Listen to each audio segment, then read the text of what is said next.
We encounter Jesus expressing real frustration today. Wow, all of us know frustration in our lives, how the same drive to work can sometimes be no problem at all, and other times be full of frustration and anxiety. And when you really reflect about it, it's often about us and our disposition and not the road or the other drivers. Well, today our Lord's frustration is about others, those who just don't get it, and in doing so are hurting others.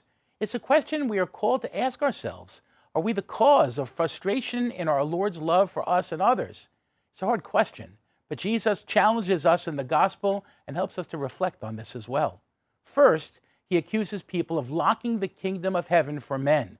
Are we trying to lock people out of heaven with our own vision or our own desire?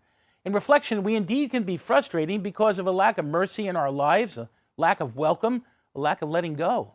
It's sad when I'm called to pray at a wake with a family suffering a loss, and it's obvious that people are not speaking to each other. Our love and our mercy opens the door to union, forgiveness, and hope.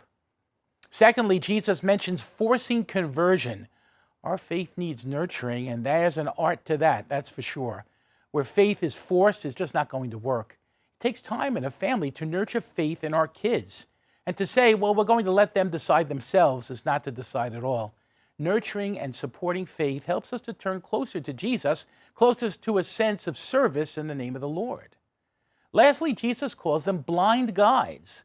We need to pray again and again to be able to see, to live our faith with vision.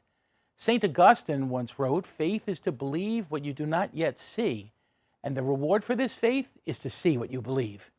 Jesus' frustration today is a reminder that the spiritual life is not always easy. No, there's going to be frustration. And what we do with that, well, that's key. That's the difference.